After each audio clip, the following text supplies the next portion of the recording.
Hello and welcome to my studio. In this video I'm going to show you how I made this picture. The use of careful lighting can enhance practically any subject.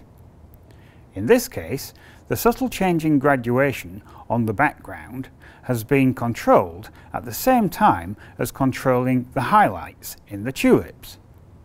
And in this video I'm going to show you exactly how I did it. Okay, so this is what I've got set up so far. I've got a table here, I've put a tripod in front of it with a camera on the top, and on the table I've got this vase with some flowers in it. This will be our subject. So to light this then, what I'm going to do is put a softbox over the top here. So here I have a 1 foot by 4 foot softbox, and I've got a studio flash head in here, and this is driven by this pack which is on the floor. So what I'm going to do is just raise this up in the air a little. There we are. Now I'm putting it up this high so that I can control the fall off due to the inverse square law across the height of the flowers. If I get this too close, then these will be perfectly exposed, but the rest of the flowers here will be too dark. And if I put it too far away, what will happen is the whole lot will become very bland. Okay, so with this in something like the right position, it's about in line with the back of the vase, and what I'm going to do next is set up a background. Now for that, I'm going to use a piece of grey mount board, and what I'm going to do with this is just put it in a C-stand so it can be supported about here. There we go, just pop that on there, and once again we'll just put this in the air a little. There, that should do. Okay. Now I'm using grey card here because it's a lot easier to impart a colour onto grey than it is with black or white. If I used a black card, I'd need a lot more energy from the flash head to make any form of impact on it. And if I use a white card, then the card itself will become illuminated from the edge of the flash here. So grey is a good compromise. So with all those bits set, I'm going to move on to the camera. Now this is a true medium format camera from phase 1, and I've been loaned this. This is a aerial camera, normally used for collecting aerial surveillance pictures. It has very large sensor in the back, 2.5 times the area of a full frame camera. It's also a relatively high resolution. This is an 80 megapixel version, and they can go up to 150 megapixels. On the front of the camera there's an 80mm lens. That's roughly the equivalent of a 50mm lens on a full frame camera. Okay, so let's just point it in something like the right direction, like that.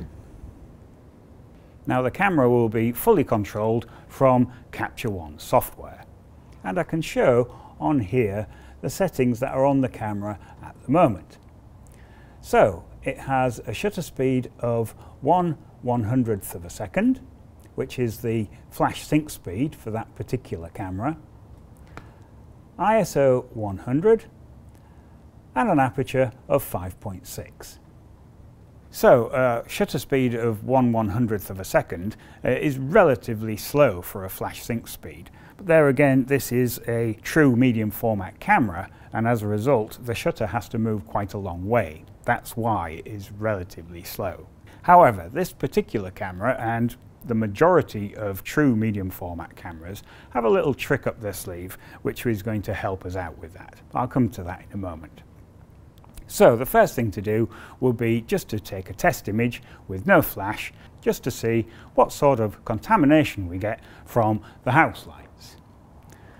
Okay, so with those settings, what I'll do is just grab an image. There we are, and you can see straight away that we're actually getting quite a bit of an image there. and that will cause quite a lot of contamination.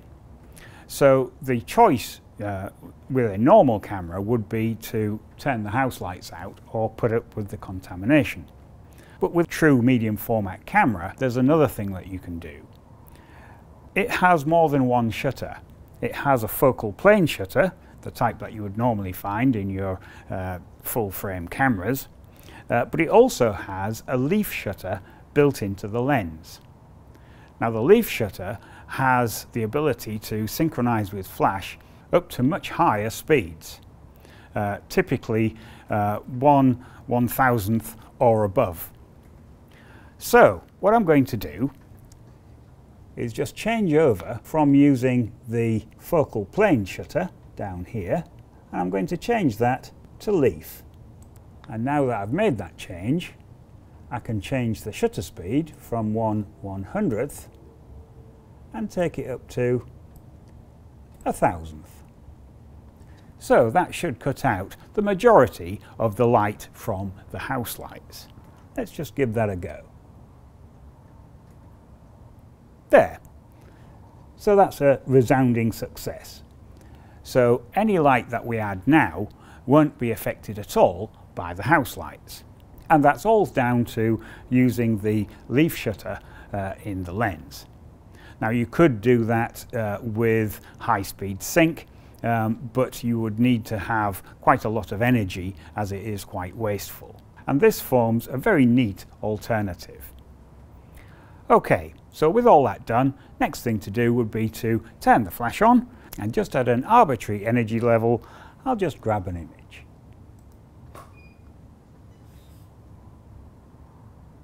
Okay, so we can see straight away that the exposure is a little blown out. If I put on the exposure warning on the software here, you can see that all these tops of the flowers here are a bit burnt out. So I'm going to take that down by maybe half a stop. So I'll just dial that down and we'll grab it again.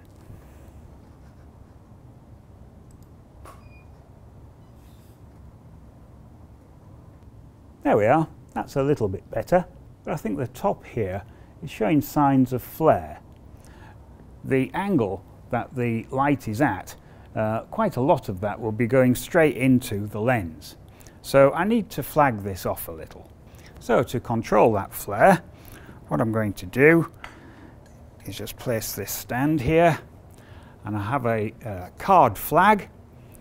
I'm just going to put that in here, and we'll just place that above the lens on the camera. There we go. Okay, so with that something like set, we'll grab that again. There we are, that seems to have controlled the flare. I still think this is a little overexposed. If I just zoom into 1:1, you can see that there are some places which are nicely focused, but it could do with a little bit more depth of field. So what I'm going to do is change the aperture from 5.6 to 8, which of course is a one-stop change.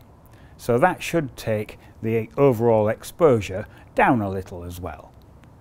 Okay, give that a go. Yes, that seems to have done the trick. If I zoom in now, yes, we can see that we've got good rendition in all these highlights, and the focus is good. Excellent. Okay, so that's coming along a little. The only thing about this as it is that maybe down here we could do with a little bit of fill-in. So once again, what I'm going to do is just make use of a card flag. So here we are, another piece of card, and what I'm going to do is, this time using the white side, I'm just going to place it in front of the vase like that. And that should recycle some of this light back into the flowers. Yes, that seems to have worked. So this is what we had before I put the card in place, and this is what we've got now. So all this area down here has been lit quite nicely. So the next thing to do would be to address the graduation in the background. In the original image you could see that there is a magenta graduation across the background. Now that was made with the aid of yet another flash head and a magenta filter. So I'll just place the filter on the flash head. We'll place the head just down here on the table, pointing at the background, like that. So at an arbitrary energy level, we'll just grab an image and see what that looks like.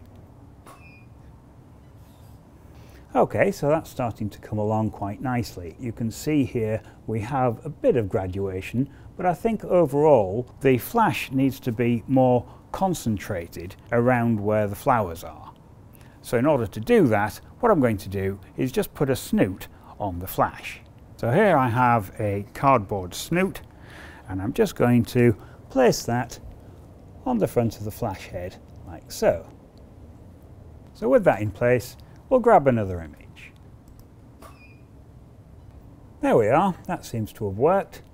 So now we have a nice graduation on the side here and a good colour depth. Okay, so with that done, that's the image now captured. So what I'm going to do now is just go into Photoshop and do the bare minimum of post-production. Okay, so here we are in Photoshop, and this is the file of the image that I captured earlier. And with that 80 megapixel sensor, we really have an enormous amount of detail in here. If I just zoom into 1:1, you can see all the detail now revealed within all the petals and on the leaves themselves.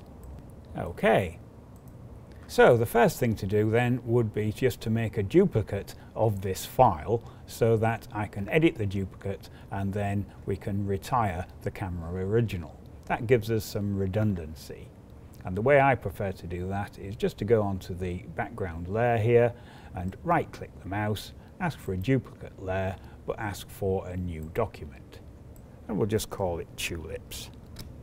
Okay, so now I can get rid of the camera original, and this is the file that I'll be editing. And really there's not a great deal to do with it. What I think I'd like to do is perhaps add a vignette and also just crop it down so I can use it for the video.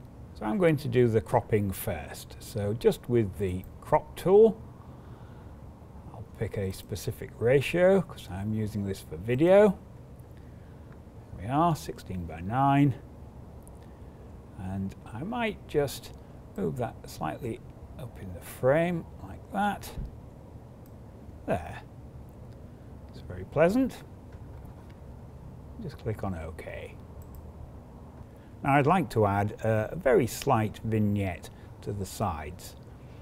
So I think the easiest way to do that, there are lots of different ways. The way I'm going to do it is just to add a new layer and literally just paint on this layer in black.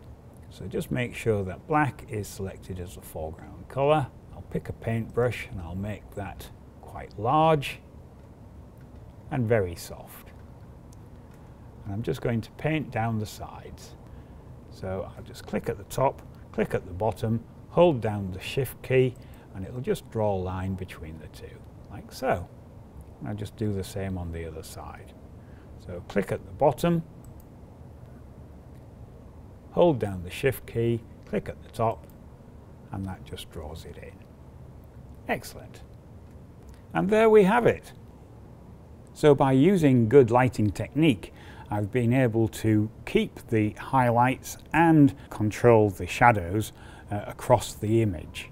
And of course the 13 stops of dynamic range helps enormously. And I think that's worked rather well. Okay, well I hope you liked watching how I made that image, and if you like watching these things, do click on the other images as they appear, and don't forget to subscribe. Oh, and click the like button. Thank you very much for watching.